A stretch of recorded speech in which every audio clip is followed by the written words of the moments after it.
Good morning. Welcome to Wycomico County Council Legislative Session 2024-09 for April 26, 2024. I'd like to ask everyone if you could stand and join us in the Lord's Prayer and Pledge of Allegiance. Thank you. Our Father, Father, who art in heaven, hallowed be thy name. Thy kingdom come, thy will be done, on earth as it is in heaven. Give us this day our daily bread. Forgive us our trespasses, as we forgive those who trespass against us. Lead us not into temptation, but deliver us from evil. Thine is the kingdom, the power, and the glory forever. Amen.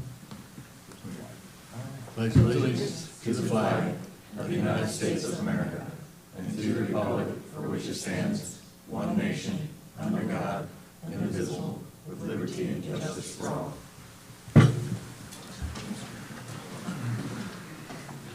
Mrs. Hurley, good morning. Mrs. Hurley, before you start, I think maybe we should, if we could introduce, everyone could introduce themselves around the table. We could start with our county attorney, Mr. Benson. Hi, I'm Robert Benson, the attorney for the county council. Shani Shields, representing District 1. Joe Holloway, District 5. Good morning, everybody. Jeff Merritt, Vice President, County Council, and representing District 2. John Cannon, President of Wycomico County Council, at-large representative.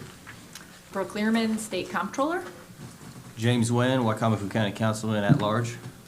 Josh Hastings, County Council, District 4, the best council district. Just to clarify. Just clarify. And at any point in time, Madam Comptroller, if you would like to introduce any of your staff, feel free to do so. Oh, sure. Happy to introduce Michael Baird, who's our Intergovernmental Affairs Director. And we also have Robin McCullough. I don't know. Oh, there she is. Our Media Relations Director. Thanks. Very good. Thank you.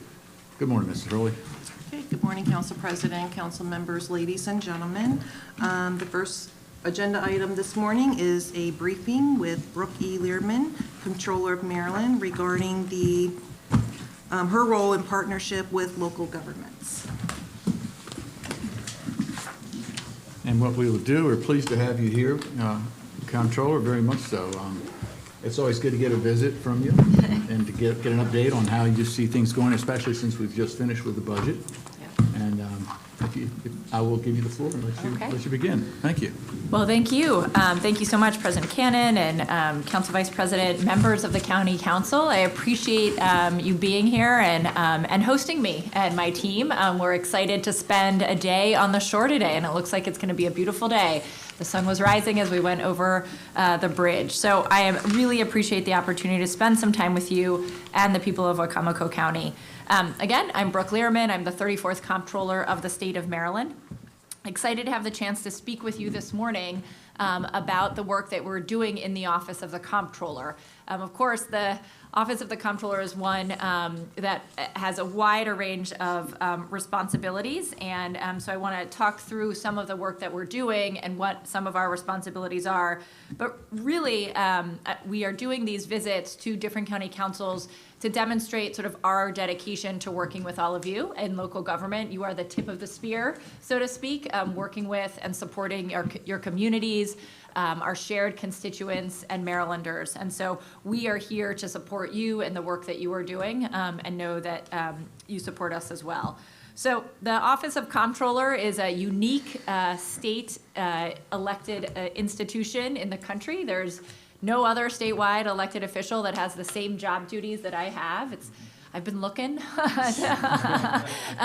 try to find a colleague, but it's really three distinct roles. So I serve as the elected CFO of the state, in a sense. We see every dollar in and every dollar out of the state government. I'm like the paymaster. We watch every dollar that goes out to. We pay all of our employees, and we of course do the revenue estimates for the state, so we know what we can spend in our state budget. We also balance all the books for the state, and actually this week we released the state's ACFR, and we are continuing to work on next year, on this current year. So second, I sit on several important state boards. where I serve as an independent voice, really ensuring that we're getting the best value for our tax dollars and focusing on open, accessible, and transparent processes for everyone. These include boards like the Board of Public Works, which you know well, the State Retirement Pension Board, and the Board of Revenue Estimates. So important bodies where we are dedicated to serving you. And third, I serve as the state's revenue administrator, where I focus on tax collection, refunds, as well as how to oversee tax policy in ways that are efficient and equitable for Marylanders. So I don't write the tax policy, but we do work with the General Assembly to make sure whatever they are thinking about, we can fully implement in a fair way. And that's the role that we play.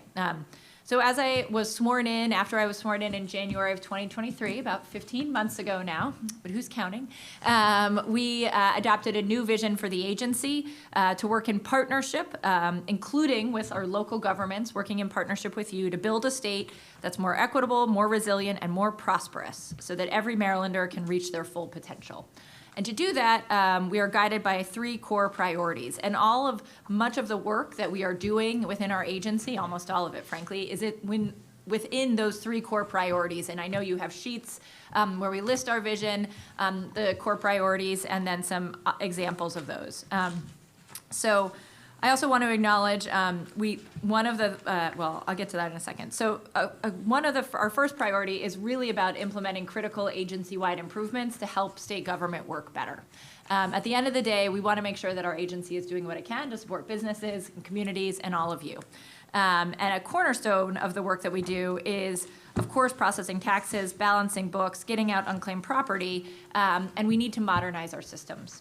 So I inherited an agency with systems that were purchased and procured and implemented by none other than Louis Goldstein. He used to brag that he took the office of the comptroller from pencil and paper to the mainframe. Now it is time to move us from the mainframe to the cloud. This is both an economic necessity, but also one that will result, we believe, in better processes and more efficient processes for Marylanders, as well as saving the state money over the years.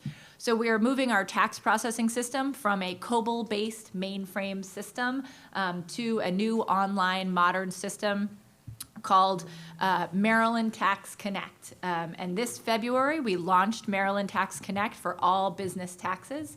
And we are, so now sales and use taxes, corporate income taxes, withholding taxes can all be paid online through this new Maryland Tax Connect portal. And then on the back end in our offices, rather than our agents having to stare at a green screen and hit the function key, they have a new system called Revenue Premier where they can process things and follow transactions more seamlessly. Our goal is to roll out Revenue Premier and Maryland Tax Connect for all Marylanders, personal income taxes, pass-through entity taxes by the end of 2025. So it's an ambitious goal, I'll be honest, but we are excited. This year, just to give you some context on taxes, we have processed more than 2.7 million personal income tax returns and issued more than 2.1 billion in refunds to 1.7 million Marylanders. And to put that in scope, so we process about 3.2 million tax returns a year total, and we've already done 2.7. So this really is, tax season is all year for us, but the bulk of the personal income taxes really come in through these first 4 months. A second core priority is focused on making sure that the resources and the expertise in our agency reaches the people and the businesses of Maryland. This is so much about, reaching out to communities, making sure that we're reaching out to all of you. In fact, we have a group of advisory councils now, 10 advisory councils. One of them is a local government committee and local government advisory council that assists us with aligning our priorities with the needs of constituents here in Wacomico County. So we have folks from all over the shore, all over the state who are members of that. And I think Councilman Hastings is on that, so thank you. If any of you are ever interested in joining in the future, we do every 2 years, we're rotating, so just keep us in mind. We also launched our first ever public engagement team. So we have individuals all over the state. We have 5 people who have divided up the state and do work on their own, reaching out to communities. So our Eastern Shore Public Engagement Officer is a woman named Mary Handley. So if your constituents, if you have senior centers or, schools or places where you think, hey, it would be great if somebody could come bring resources on the earned income tax credit or the senior tax credit or how to start a small business, anything like that, let us know, because we have these materials and we want them to get to you, to get to your constituents. Like, we can help make you look good by having all these materials and, that you can share with folks. So, yep. Is her office because the comptroller used to have an office near Salisbury University? Yep, we still do. We run both a call center and a branch office right at Siegel Square. Siegel Square, exactly, okay. So we still have our offices there, and Mary is there occasionally. She sort of gets off, wherever her meetings take her that day. She lives in Cambridge, but she gets all over the shore. So please, we, delighted to make sure, Michael can make sure that you are connected to her. And we also are very focused. Our third priority, of course, is to make sure that we are ensuring Maryland is well positioned for responsible long-term economic growth. And that so much of that is done both through the Board of Public Works, through our state retirement and pension system, which oversees $65 billion in assets for all our retirees, and through the work that we're doing reporting on our economy. So some of you may have seen, I'm just going to give you two quick examples. Board of Public Works, we've been really proud to fund many Wicomico County projects in the past year. In fact, over 8 projects worth over $1 million since I took office, and I think even more than that, frankly. But that includes projects like $443,000 in funds for Pirates Wharf Park, Adkins Mill Park, Indian Village Park, and more. So we frequently see members of your state legislative team, like Delegate Anderton, coming in and talking in the Board of Public Works, and we're happy to be able to approve those expenditures, because they're really investments in the communities to making your communities thrive and grow. And then finally, I want to just talk about our State of the Economy report for a minute. So this is the first ever report on the state of the economy that we have done in our agency, but we felt it was very important because when I first took office, we noticed that our revenues were not keeping pace with where we thought they would be going. And in fact, our GDP, we saw that had been growing much, much more slowly than national GDP over the past 7 or 8 years. And so we decided we needed to dig into this more. And we held roundtable discussions across the state with business leaders, economic development leaders. We had a great and very robust discussion here in Salisbury with a number of business leaders. And then we crunched the numbers that we have. We saw that although our economy is strong, there are real challenges. And in fact, a few key findings as they relate to the shore and Wicomico is that roundtable participants really believe the pipeline for new workers in industries that require in-person work, like healthcare, education, and public safety, have slowed down precipitously. Those are industries that are still experiencing elevated quit rates even after the pandemic. And local community colleges like Warwick are reporting low enrollment in these critical workforce development programs.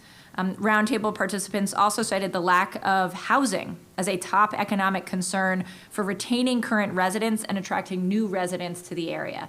And I will tell you, housing was in fact the #1 concern cited at every business roundtable that we had across the state. Employers are increasingly concerned that their employees and the people they're trying to recruit do not have a place where they can live near their offices. And so that has become a key concern. This really aligned with data analyzed by our Bureau of Revenue estimates and our policy teams, which showed housing affordability as a key concern across Maryland. We're excited about the work that we were able to do in that State of the Economy report. A few key findings that we had as well really are around our workforce and our labor force participation. So because we have lower labor force participation now, fewer people in the workforce than before the pandemic, we're seeing constrained growth in private jobs and private industries. And so we dug in a little on why this labor force participation is lower. We saw some correlations with the opioid epidemic and increased death rates.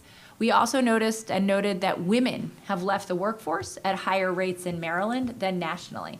And although women are not a monolith, one of the key reasons we believe is the high cost of childcare. And in fact, the governor cited childcare and housing, two of our key issues that we note in the report in his State of the State address. The Speaker, the Senate President, the General Assembly has also been targeting childcare affordability to make sure that parents can afford to re-enter and to stay in the workforce. So we're very excited about the work that we've been able to do in the Office of the Comptroller so far. We know we have much more work to do, but we look forward to continuing to doing it all in partnership with you all. So thank you so much for having me, and I'm happy to answer questions. Thank you Thanks. very much. Good questions? Josh, your question? Yeah. Well, appreciate, first of all, thank you again for coming Sure. down here. We don't, more lately, we haven't had as many statewide folks coming down to visit us, and you have been here more than a few times in our community, and we do appreciate that. I do want to bring up a couple different things. First of all, let me say that I've reflect back that I have heard, I know that the website upgrade has been a challenge, and you've been Yep. really moving from the mainframe to the cloud? Or, We're ripping off the Band-Aid, which is a little painful, it turns out, for everyone involved. Well, I know I've had more than a few folks that have had challenges there, but your local office, the branch that we have here in Seagull Square, has been fantastic. The staff there. It's great. I've had more than, including even my mother-in-law and others, but who have had issues. They've got them resolved immediately. Great.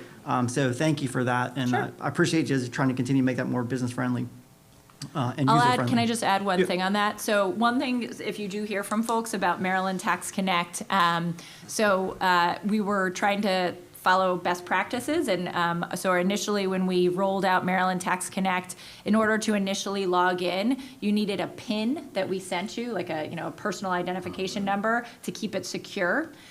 So we sent out, of course, a PIN to every business that was registered. It turned out that many businesses hadn't updated their addresses, so we had tens of thousands of PINs come back to us. And then there was a challenge with sometimes the PINs, they worked the first time, and then folks didn't know they didn't need to use them the second time because they created a login. So we heard from constituents and we responded, and we recoded the site so that businesses no longer need a PIN to log in the first time. Instead, they can use an alternative identification and verification process using information that they provide to us.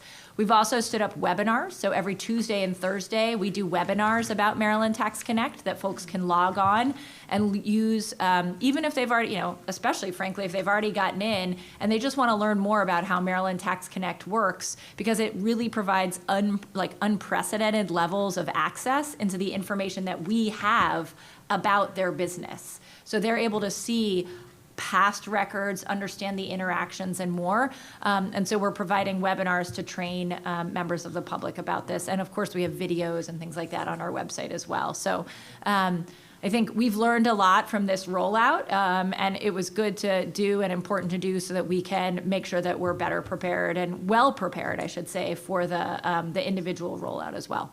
And Thanks. wanted to add on to that, you've also extended deadlines for, Yes. I know there were some deadlines that you had for certain things, but given the website, you all were very responsive, and I know in the nonprofit community I work with, a lot of folks were very appreciative of that, so I just want to Sure. reflect that back to you. Of course. Great work on the local side, and thank you for the policies there. The other quick things I just want to bring up before question, if it's okay, Mr. President. Yeah. I also did want to say, the Board of Public Works, what you all do for approving from, you mentioned a couple of our parks, a lot of investment there. Which, by the way, I should say, we are still Baltimore City has officially gotten its state park. Wycomico County is don't now have a the state park. only, we are the only county. There's no state park in Baltimore City Oh, yet. pardon me, there's going to be, right? Is that right, with Glens Falls, or is that still? It's still in discussion. Okay. Either way. There are two counties without state parks. At least you're on Baltimore it, City right? and Wycomico County. Yeah, Yes. well, we do, hopefully you're on, we continue to be on track with That's that. the approval But we for have the a state perfect park, place. Yeah, right there. I think it's got it right there. No, we're doing it. We're doing it. But I did want to say also, and thank you for the, I just want to bring up on the conservation side of that, we also had a couple big, large tracts of farmland to local farm families that have been trying to preserve their land. You all were able to help make that happen. So thank you on their behalf. And so the only other question I have is just to get to what we're always a bit more concerned about here on the lower shores, obviously, the economic side of things, where we've always have a little bit higher unemployment. We've always, our area is a little bit more tough in the sense that we have a lot of folks that are really struggling. We're always in the top 3 or 4 when it comes to poverty. And we had, the last time we had a recession, in 2009, we had an extended, we felt it a lot longer here than other areas. I don't know if you could get into, I know there was a lot of, questions about the amount of revenue coming in and what the budget forecast looks like. But I didn't want to let you go without trying to address that, and specifically here with a lower shore. Is there anything we should be aware of or anything that you're hearing? I know, so I'll pause there. Sure. No, I mean, there's nothing specific to the lower shore that we've been hearing regarding revenue estimates. Certainly, our revenue estimates have been, the phrase I have sort of continued to use is sort of flashing yellow lights about where our revenue estimates are. They have also deviated from our economic indicators, so our economic indicators are stronger than our revenue estimates are. And we don't fully understand that disparity yet. And so we're, taking a look and trying to understand more where that is coming from, and digging into some of our industry and economic numbers. But, I mean, a big challenge is the workforce and recruiting people into the shore and into Wicomico County to make sure that your hospitals and your schools and the industry can grow is key. I mean, you know that. We all know that. And in order to make sure that there's to make it as attractive as possible to live here, what we found is, those high costs that people cite are the housing, the childcare. Like, that's what people are really thinking about when they think about where to move. And so we just, and that is true for this area, and it's true for the whole state. And so that's what we're trying to keep our eye on. Thank you. Yeah. Any other questions? Shani? I marked down housing and childcare. I agree wholeheartedly. I have 4 grown children that do not live in the state of Maryland Okay. because the cost of living is sometime higher than Baltimore County. And I think when I was coming up, in order to rent a house, you had to make that weekly salary had to equal your rent. That's no longer the factor. So I don't know how we're going to address that, because the rents here are like over $1,000, Yep. over $1,200, and people Yep. are not making $1,200 a week. Right. And then what's happening? The people that do work, they find themselves working 2 jobs, and then they lose their children to the streets because they can't afford the child care to watch their kids. And I have to use my sister as an example. She worked 21 years at Kmart, plus she worked in the board system 25 years. Wow. But she is struggling now because she has a disease. And this advantage, I don't know if you have anything to do with insurances, but pass the word that this advantage system, I was telling Michael, Medicare Advantage. yeah, that is terrible, because now they won't pay for the medication she needs. So what advantage is that? So you Yeah. can pass that on to people. And she finds herself paying $13.50 a month in rent.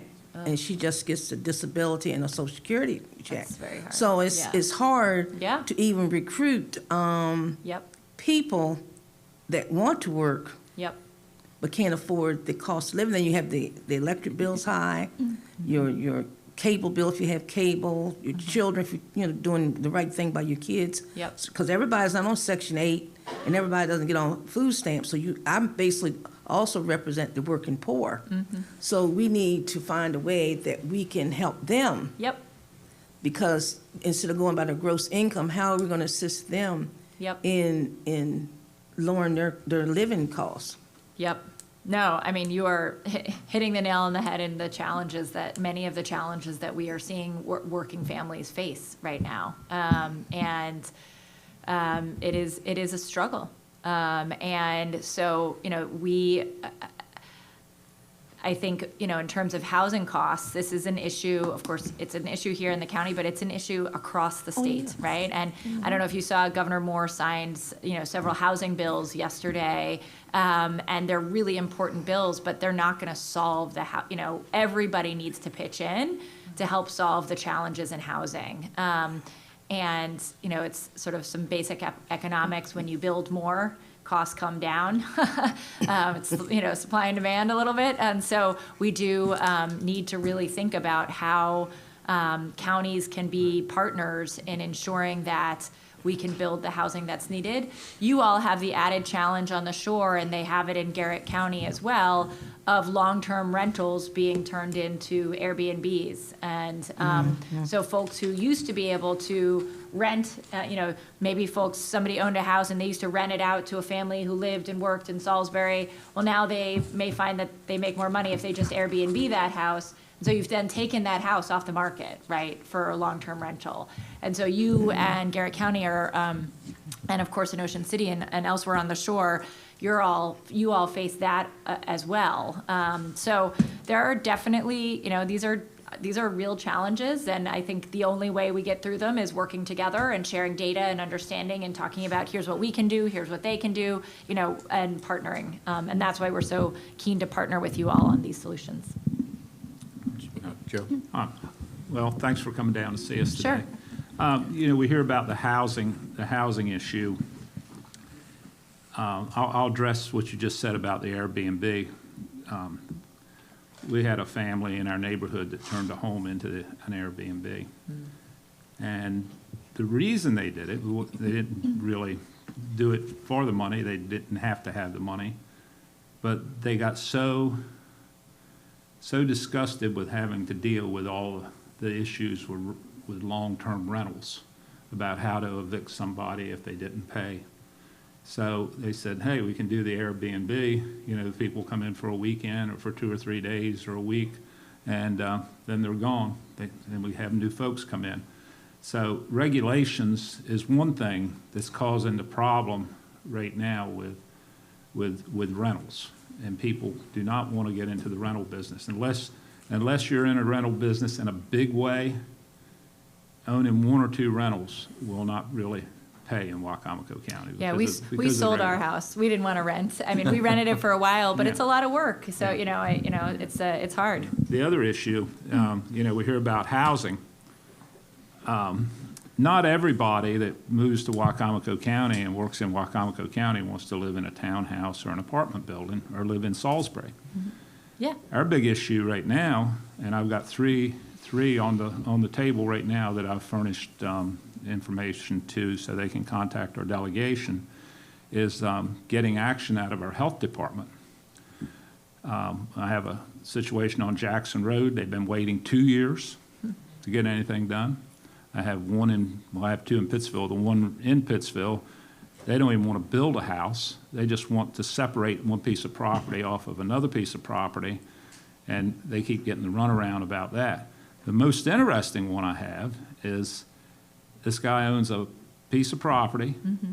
He owns a piece of property that grows the greatest crop, the greatest crop of cactus that you've ever seen, because it's such a high, probably the highest sand hill in Wicomico County. It's so high that when he built his house 30 years ago, he built it in the ground on top. This house is probably the only in-ground house in Wicomico County.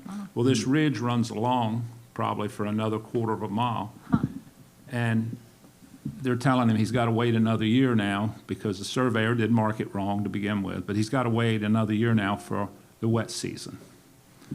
So when you talk about housing, when people can't get houses built in the rural area on property that they own because it's taken, and I know that's not your deal. I understand that. I'm just venting here, but we keep hearing about it. Yep. That's part of the problem. Yeah, right there. And people get disgusted. So you don't attract, you know, because not everybody wants to live in an apartment in Salisbury or a rental house in Salisbury or in Salisbury, or, you know, so that's something that, you know, we've been fighting this. John and myself's been on the council a long time. We've been fighting the health department issue ever since we've been here. Interesting. So. Yeah, no, I think what you're saying is certainly correct. No, not everybody, there's not one size fits all, right? And so whenever we can move the ball forward in any small place, we need to move that ball forward, understanding that there's multiple pieces to the puzzle. And so we have to solve issues like that so that people can build homes. We also have to solve issues of, where there's spots available for townhomes, building townhomes, right? I mean, we have to do it all. It's got to be a both and. But I'm sorry to hear about some of the regulatory challenges with building homes. That is incredibly frustrating. So I share that frustration. That's pretty crazy. And as Joe said, it's not within your realm exactly. Right, but no, it's good to know. We're 10 minutes from Sussex County. Yeah. And when you have developers who Yeah, say, I'll never build absolutely. in Sussex County, I'm going to never build in Wycomico County. again. Yep. We want to try to reverse that. Yeah, That's what absolutely. We Absolutely. also seem to have a division between even the counties, because it seems like some of Yeah. the counties in Maryland, they're able to get things done quicker with less issues You mean- than we have in Wacomico. You mean the county itself gets things done, Correct. not, yeah. So that's Yeah. counties need to. yeah. You actually touched on it a little bit. I was going to say some of our competition for houses Yep. is Sussex literally County. Sussex County. Yep. It's Delaware. As soon as you Yep. cross that line, you're in Delaware without even seeing the state line marker, Yep. because there's just so many houses just coming up out everywhere. And Yep. and I think that's it's good for businesses in the county for here because they can Yep. travel Yep. and work in there. But as far as our county's health, it would be nice to see that same, maybe not exactly that same growth because they haven't taken care of their road infrastructure. Yep. But to see more growth in our county, like Yep. maybe something like Sussex County, because Yep. they have a lot of nice houses being built, and I don't know if it's because of how they do their taxes or whatever, but they've got a much more robust economy over there. Jeff, you have a question? Yep. Good morning. Good morning. Thank you for coming. Sure. Thank you. Always great to see our state elected officials down here, as has been said. And I'll echo what Councilman Hastings says about the office in Seagull Square. I've referred 2 or 3 people there this tax season. One of them didn't even know there was an office there. Uh-oh. Yeah. So We don't want it to be the best kept secret. and- We and want to that- get the word out. Yeah, they actually followed up with me, and great experience. Great. Got their problems resolved. Everybody Excellent. was polite and helpful, so shout out to that team over there. Great. At our last council meeting, we had a legislative update, and we were told that $500 million out of our reserves was used to balance the budget. They were asked, how much did we use last year, and the answer was 0. So as an elected official and as a business owner, that got my attention. Where are we going? Are we hopefully going to reverse that? Elaborate on that? I cannot, because I do not know your revenue estimates in the county. Okay. I can only speak to the statewide revenue estimates, where we are seeing still growth in our revenues as a state. It's just much slower growth than we would like. And so I do not know specifically your county's revenue situation.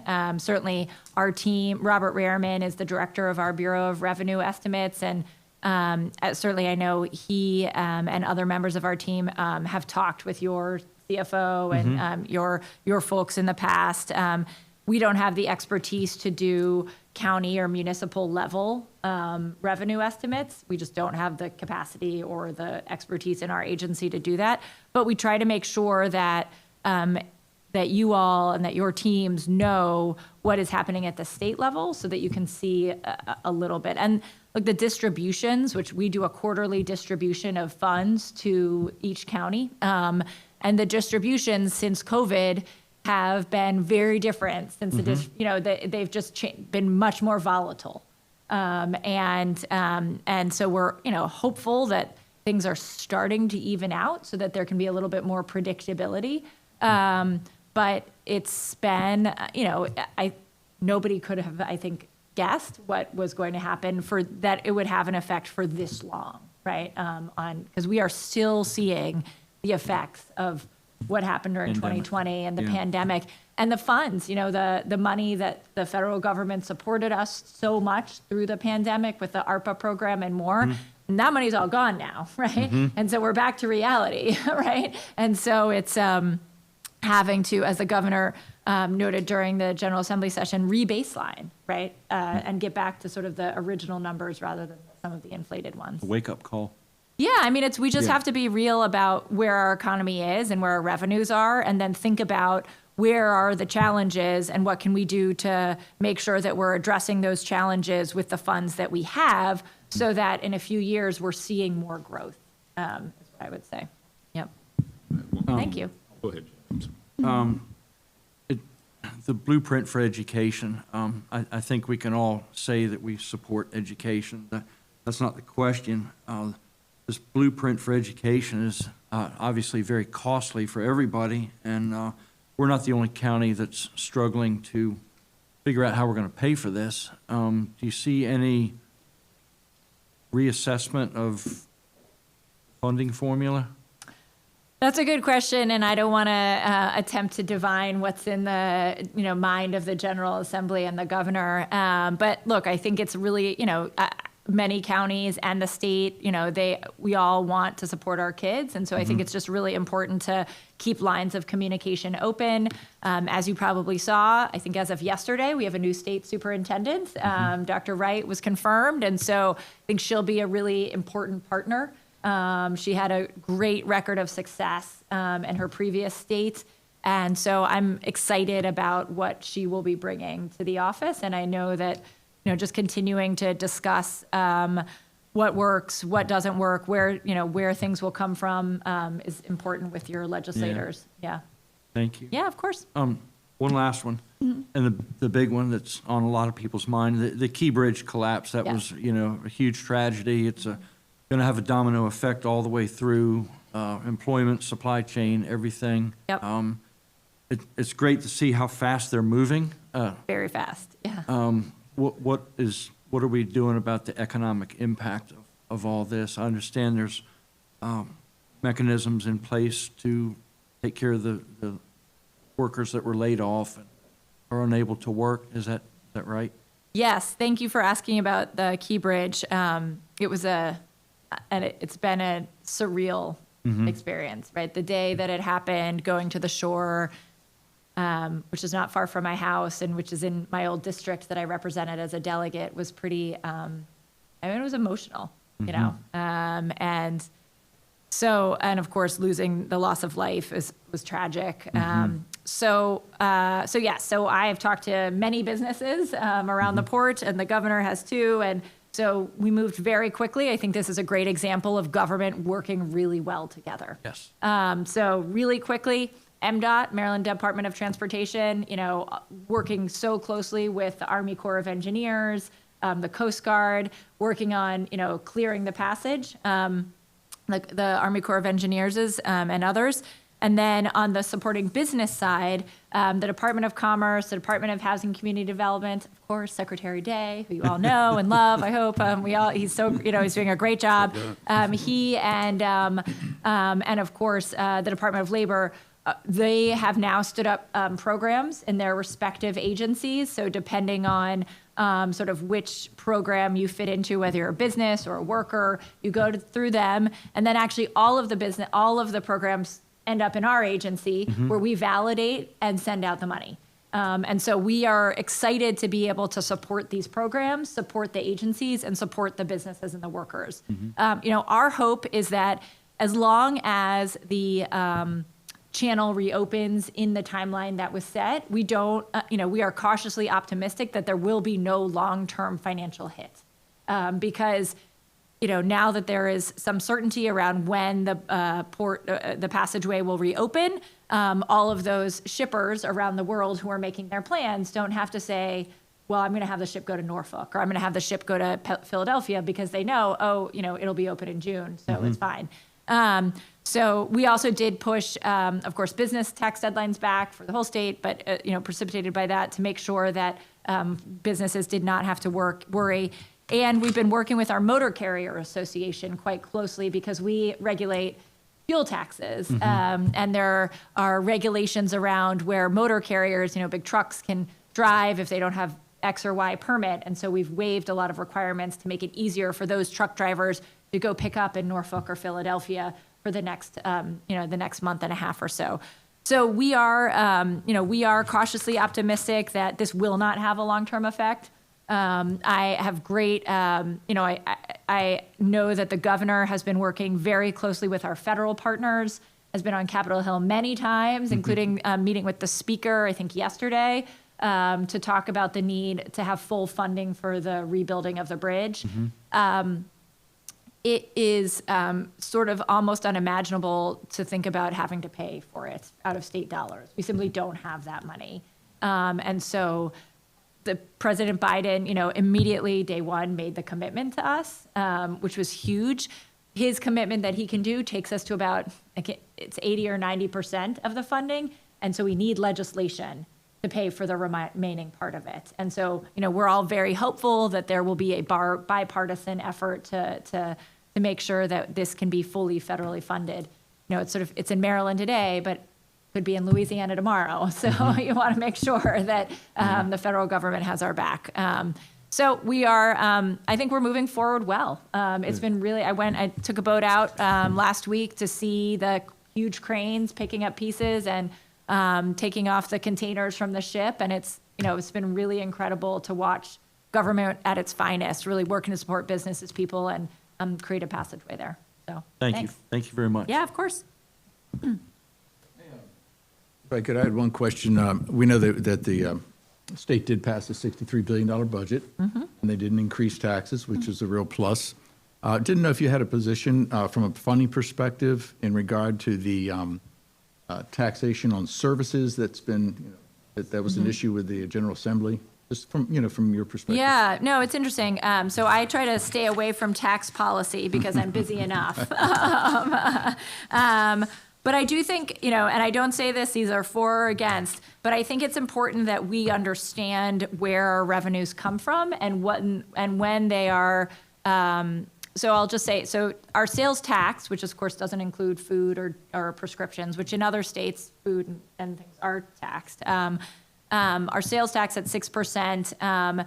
One of the interesting trends in our sales tax is that you can watch it over the years, our sales tax decline as people start to spend differently, right? So it used to be you always purchased a CD or a cassette, right? And then, well, you don't do that anymore. You stream Spotify. And for a while, Spotify wasn't taxed, but now we can tax it, right? So you saw it go down. And then, so it is interesting to watch how our taxes, our revenue from the sales tax changes with the changing attitudes of people on spending money. And so I think it's important to think about how people spend money now versus how they'll spend money a few years from now versus how they spent money 10 years from now to ensure that you're taxing, that the tax burden is frankly like equitable and that it is keeping up with the times. And I don't say that to say we should tax all services. I just think it's an interesting exercise to sort of watch where people spend their money. So, yeah. We watch them spend their money in Delaware. If you drive up to Delmar and go into the parking lot up there, half or three quarters of the cars from Maryland. Yep. So that's the issue and I don't think that's a lot of difference than it is in the whole state because you have the Pennsylvania, I guess they have sales tax in Pennsylvania, but you have the whole Delaware line all the way up, to Wilmington, and I'm sure that, so that's where we watch them spend. And I just want to say, we talk about the cost of living. Yep. When you do that, I'm from the old school. I like CDs. Yeah. But when you do that, you have to think about the working poor again. Well, that's what I'm saying. You want to make sure you're not. Because if you do all these services and things, you need to pass that on. You're adding another hardship for someone who may not be able to go to Delaware to. Well, I agree. Well, that's why I'm saying it's really important that as we look at tax policy or as the General Assembly and the governor contemplate tax policy, that you make sure that it's an equitable burden, that it's not, that how we assess taxes or the items that we are assessing taxes on are not items that would disproportionately hurt sort of the members of the working families in Maryland. So for sure, I agree. And how would you keep track of that?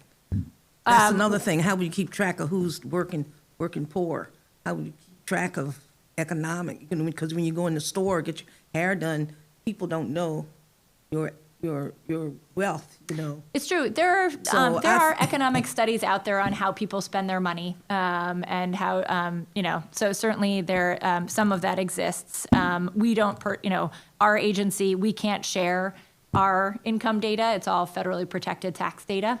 But certainly there are economic studies out there. So I'm not sure. Josh? Yeah, one final question, comment. The former chairman, appropriations chair, Norm Conway, here Yes. in Salisbury. Yes. He used to talk all the time about One Maryland. Yep. And as Vice President Merritt mentioned, the bridge collapse. Yep. That affects the whole state. It does. We've got a lot of projects here in Wycomico that are going to be going forward. Eventually, some will be going to the Board of Public Works and others. I guess we humbly do ask that you continue to pass on how much, what we're doing here. I think Jeff and others may know, is $250 million, I think is what I've heard that we have in total projects happening in Salisbury, Wycomico area with a B, billion. That's Yeah. a big deal for us. It's a big deal. With a B. Yeah. So I guess going forward, how can we help as a county, not just the comptroller's office, but how can we continue to show the rest of the state, we're open for business, we're here to help. We've got a lot of amazing things going on. And so I'll put that to you as a state. Yeah. I know you're not in charge of the budget with the General Assembly or the governor, but I know you're a great voice and you've been a great voice for us as a county. But, we're One Maryland. How can we help continue to go forward? We're here. Well, I appreciate that. Yeah, no, I mean, I really do appreciate that. And I think it's been really phenomenal to see the statewide support on the rebuilding and supporting communities that have been negatively impacted by the bridge collapse. It has been very challenging, of course. But yeah, I mean, you all are doing incredible work here in Salisbury and Wycomico County. And I think, there's been some great press about all the projects going on here. I'm excited to, you have the new Downtown Business Coalition that's doing great work. So it's been fun to follow the progress and to see everything, Salisbury University or UMES. I mean, I know it's a different county, but it's nearby. So it's really interesting. But it's really interesting and I think important for the whole state to really know about what's going on here, which is part of the reason it's important for me to be here, right? So that I can learn more and take those stories of success and opportunity back with me around with me when I am traveling the state as well. So I appreciate your dedication to Wycomico County, to the shore, and to Maryland. So thank you. Yeah. And we've always appreciated the support that we've gotten from the governor's office in reference to our airport. Yes. Which is, Your airport and your port. Yeah. And Warwick Community College as well. Yep. Always trying to make sure we can follow the CADE formula and get us Yep. all the funding that's necessary. Absolutely. with Warwick. The last question I think I will ask is, from what I've understood, a lot of times the challenges as far as reimbursements to the local level from the state. I didn't know if you saw that as a challenge and things that you needed to help expedite? Or- Sure.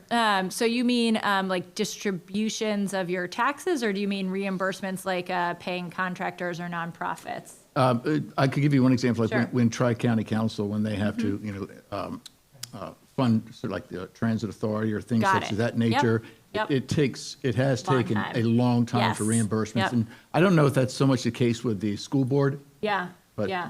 it's been an issue. So this actually will sort of end where I started, which is modernization. Okay. So this comes back to our state's general accounting system, which is called FEMIS, our Financial Management Information System. This system is also in COBOL, old processing language, on a mainframe. And we are just now starting, I passed legislation my first year to mandate that we move into a new modern system. So that will, when that happens over the next few years, it will be one of the largest IT transformations in state history.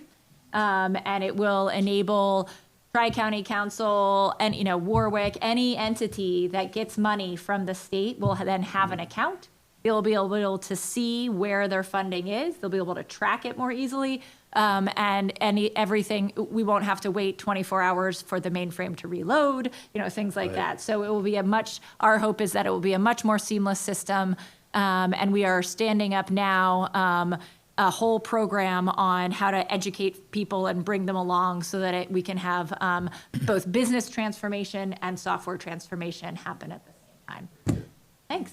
you. Well, Yeah, we do thank appreciate you being here. My pleasure. We have a lot of confidence in you Thanks. helping the state of Do my Maryland over the best. next few years. Thank you. And very much appreciate you coming to Wycomico Yeah. County. So thank you very much. Thank you. My pleasure. Thank you all. Thank you. And we know you have a busy schedule. Thanks. Sure, thank you. Mrs. Hurley. Next on the agenda is Resolution Number 43-2024. This is to extend the deadline on the decision to appropriate funds for a collective bargaining. Entertain a motion from council to approve Resolution 43-2024. So moved. Second? Any discussion? I guess, why are we having to extend it? Let's see. Is there an explanation of why we're having to extend it? I think there. For the public. Yeah, we've seen there are some delays as far as getting any information to the council as a whole in reference to the collective bargaining agreement.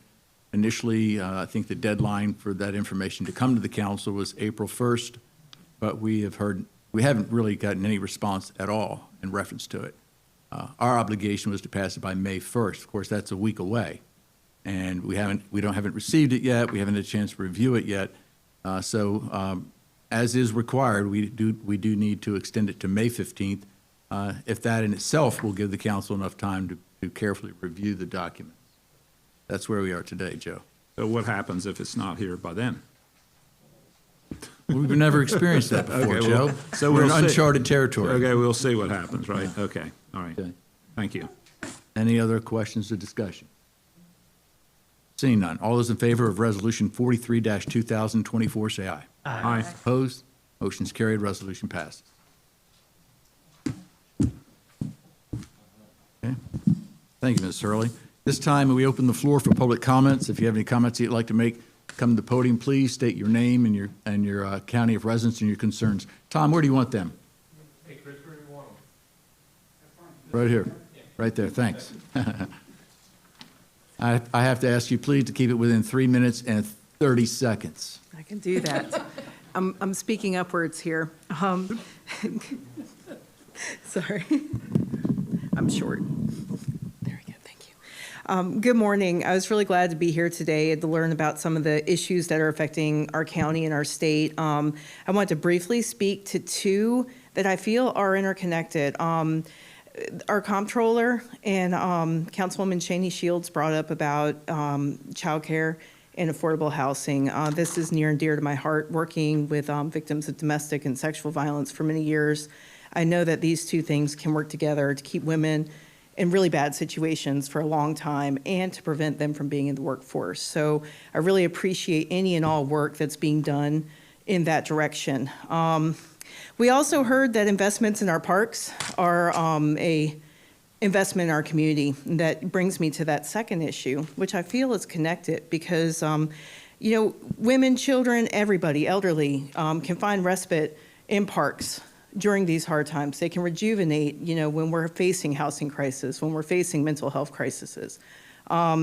You've heard us speak a lot about our efforts to save Connolly Mill Park, and I want to really thank you guys from the bottom of my heart for the letter that you wrote to address the breaches in the MOU and bring us one step closer to trying to prevent these damaging events that will take away the possibility of this park being for all of Wicomico County. I also want to thank the City Council.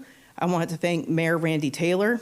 I want to thank the Wicomico Environmental Trust and the NRCAC. I want to thank the 669 people that signed our petition.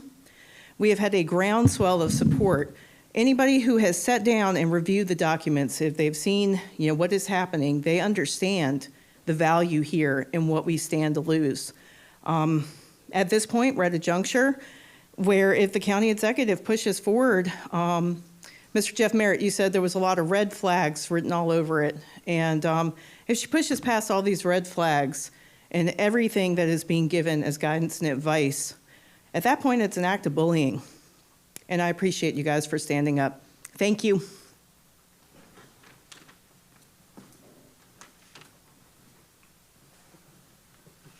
Hi there.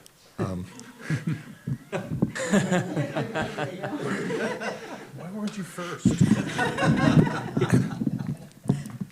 Nice, thanks. My name is James Donnelly, and I live in Wycomico County. I wasn't really prepared to speak, but I heard the comptroller and Mr. Hastings bring up the topic of a state park and how we're possibly not the last county to have a state park.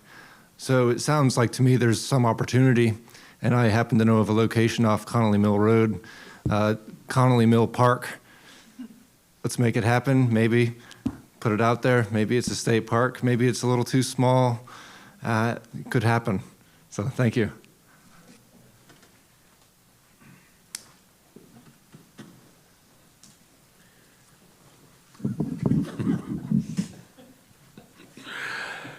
Good morning. I'm Mike Goldberg, live in Wycomico County, and surprisingly, I'm here to talk about Safari at the Quarry. Acting alone in September 2023, the county executive, Julie Giordano, entered into a lease with Livewire Media to stage the off-road events.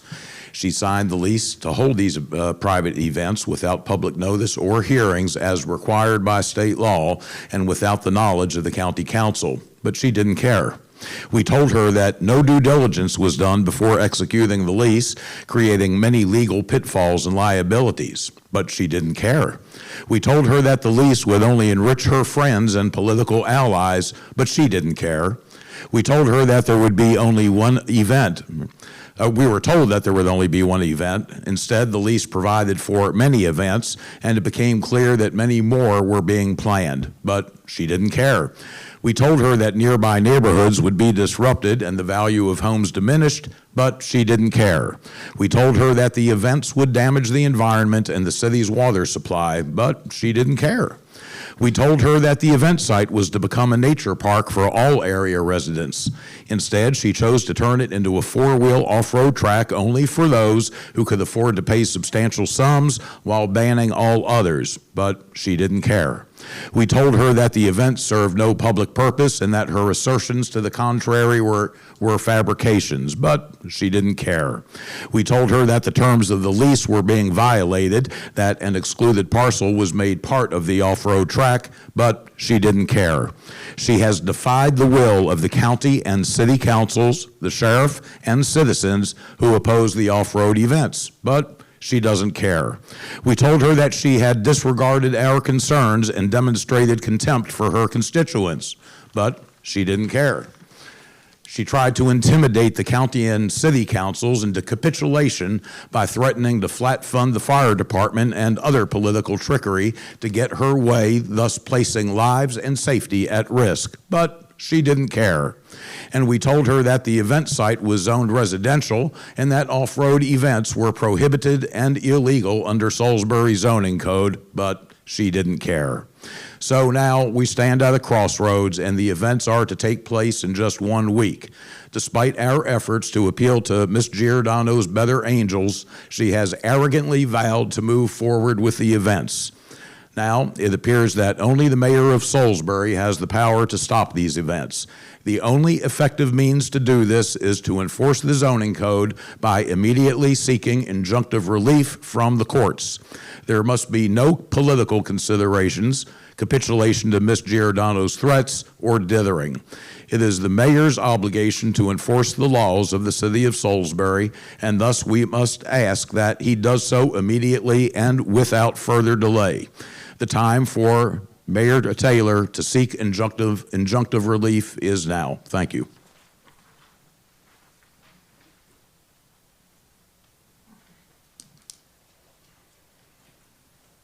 Just right. Good morning. I'm sorry she left. I was going to open with good morning, Madam Comptroller and Small Fry, but I can't do that now, so I'd have to change my whole script, and that's why I put my hat on. You didn't want to see the smoke.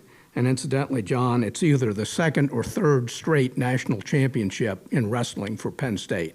Very good. I'm still trying to make the team, and I'm going to challenge Lynn to race me back to my house. It's about 500 yards down the street this morning, and if you believe that, I'll tell you another one. Yeah. Anyway, I've been here We'll call now for emergency 53 services. years. Salisbury and Wycomico County this fall hold the applause. And I just would have pointed out to Ms. Lehrman that just to the east of here, we have the old Manhattan Shirt Factory that has been used since then by Grumman and Fairchild, and it's now been converted to non-manufacturing use. And my point for that would be we're losing what I would call good-paying jobs. That's happened here. I heard her make a remark about, oh, we need housing, or that seems to be the mantra in Annapolis, and I'm sure a person named Jake is part of that. We don't need housing here. We've got plenty of housing under construction. We need jobs. And I know there's not a whole lot the council can do directly to help that out, but that's the problem. It's not housing, it's jobs here, and particularly good-paying jobs. That's why we're almost at the bottom in personal income level, because we don't have those jobs that used to be at Dresser and other places, Grumman, et cetera. Now, turning to something else, and I did come also to talk about the situation out on Conley Mill Road. We need to address that quickly. I'm sorry there's nobody here from the city. I think the city needs to take action about the event that's scheduled for May 4th and 5th, the Jeep Fest event. But there is something that the county council can do a little bit later. We may not be able, you all may not be able to prevent that. I understand that. But you can prevent things like this going forward. And I think I sent you this week suggested legislation that in the future, the council would have to approve all leases and all licenses to keep her from scheming and trying to make something sound like a license of any kind, with certain exceptions, one being, of course, for emergency use, if there were a bona fide emergency that county property needed to be used for. And I'm talking about county property anywhere, not just in the city. But then on top of that, a kind of convenience exception. For example, when we lease things here at the Civic Center, up at Henry Parker Park, Winter Place, things like that, that are the normal intended use of that particular site, then that could be accepted, possibly with some cutoff point, like maybe 2 weeks, to prevent real long leases. That's something you can legislate almost immediately. I think that would be preferable than just trying to regulate or vote against having off-road events, because that's all that would block. And, you know, the next idea that might come into her mind is, well, let's have a nudist camp up there on Conley Mill Road. I mean, if you want to boost tourism, have a nudist camp. Now, it might not do much for hotels and restaurants, but you'd have a lot of people coming into the county that wouldn't otherwise be here. So I think what you need to do is address the thing quickly and do something that essentially cuts her off at the knees on this kind of nonsense. That's about all I've got to say. I did say that Councilman Hastings went up to Annapolis, I think, and testified on the DAF bill. I just saw that. I've been reading it over. I mean, the legislation itself was so much amended, and it's, 21 pages long with all the amendments, that I wasn't able to get through it before breakfast this morning. I hope that helps some to further control this DAF situation. I think the council did a pretty good job, I guess that would be the former council now, in what they did 2 or 3 years ago on that. But anyway, take a look at the bill, because it may help us some further on that. That's about all I've got to say, and no, I'm not going to race you, Lynn. Thank you, Mr. Taylor.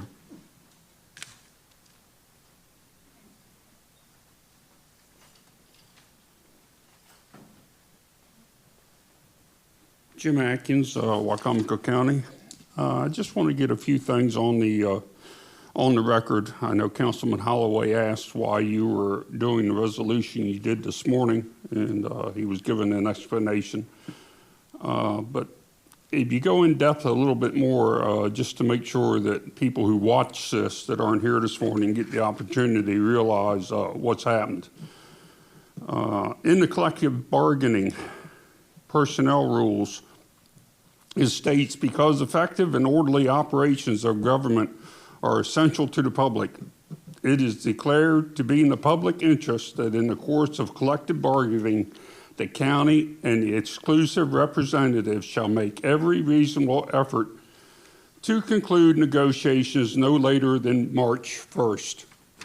I believe we're at April 25th now.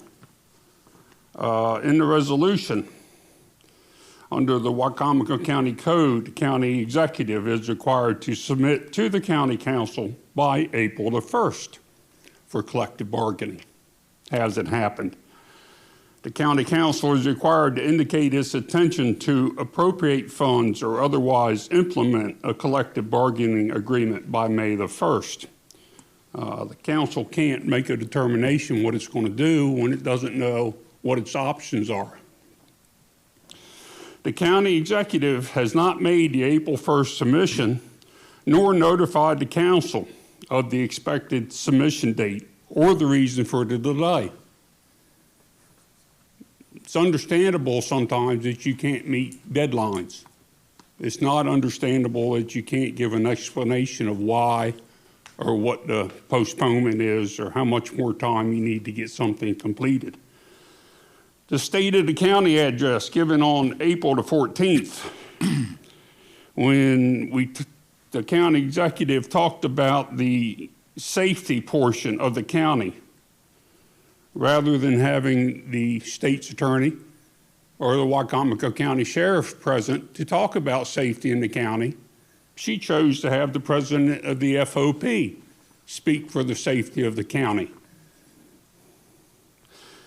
They stated then that collective bargaining agreement meetings with the county executive and the FOP without attorneys was something new that they were trying by her discretion and her advice. Well, when you read the information, it states that the county executive should be in the negotiations. So maybe she mistakenly did something she was supposed to do this time instead of not doing it. The president of the FOP also stated on April the 14th that a draft agreement for the collective bargaining agreement would be presented to the rank and file within the next few days. Few days, there's not really a definition for few days, but it hasn't happened yet. Like I say, you all know this is why you had to do what you had to do this morning. The public doesn't know it, and they needed to be made aware of it. What happens on the 15th, as President Cannon said, nobody knows because we haven't been here before. But based on the past year and a half, it'll be interesting to see what happens on the 15th. Thank you. Thank you, Mr. Atkins. Other public comments? Council comments? I'd just like to say it was really nice to have the comptroller here. It's promising to see a state elected official come down here and have a presentation and discussion with us. And I just wanted to make sure I reiterated that I'm very thankful that you came. The comments? I just want to say I'm glad to see that you continue your fight in what you believe in. And I wasn't looking for you to be here today. I just thought we were going to be meeting with the comptroller. But I am glad to see that you're still fighting the fight. And you continue to fight what you believe in for your neighborhood. I just want to thank everybody for coming out today. Janie said, and we do have the budget. We got the budget session scheduled, and we're looking forward to that, working through that process.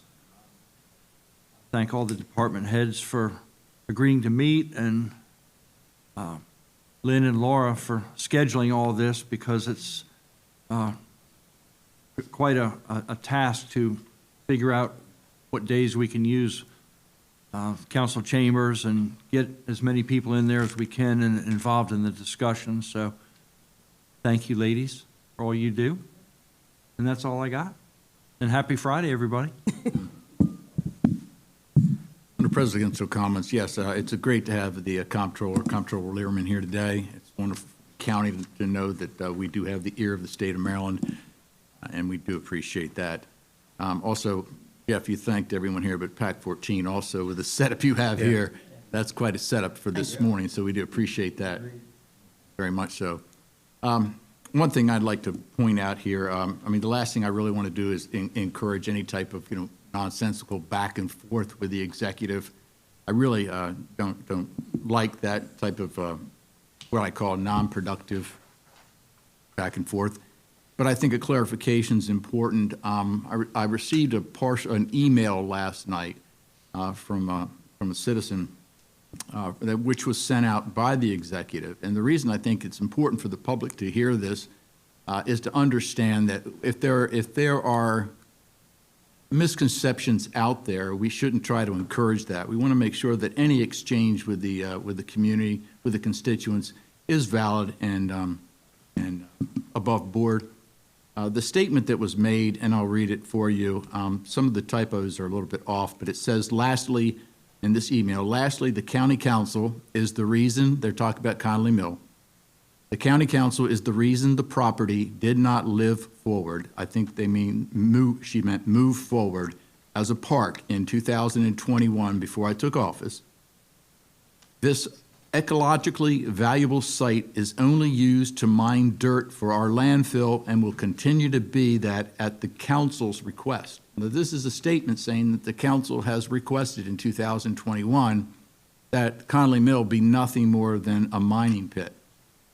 Couldn't be anything further from the truth. And it goes on to just say, hopefully this clarifies all the concerns and misconceptions. Well, it's a misconception in itself. Because if anybody were to look, or if the executive were to look at last year's capital improvement program, this council actually authorized $100,000 to be spent at Conley Mill in 2027 because we wanted to develop it as a park. So I think it's important, more so for the public than for the executive, but for the public to understand that this council has always supported Conley Mill Road. Some of us were the ones that accepted that property and at the behest of the local neighborhoods. So we would like to see it as a park, and hopefully at some point in time, we'll see that come to fruition. But again, it's a clarification I think needs to be stated so that there is not a misconception in regard to the county council's position that we've taken in the past and what we feel currently is the responsibility of the council and Wycomico County as a whole, and that is to see a park at Conley Mill at one point in time in the near future. A little more on that subject, John, is they asked us to move the open space money from West Metro Core Park to Conley Mill, and we didn't agree to do that. But that wasn't anything that said that we did not want Conley Mill to be developed. We just didn't agree to move the open space money because we still want the West Metro Core Park at some point in time. So I think that was stated at one time from that office is we turned down the fact that we wanted a park at Conley Mill because we didn't move those funds, that's not the reason we didn't move the funds. So. That being said, I entertain a motion to adjourn. Second. All those in favor? Meeting is adjourned. Thank you very much for coming.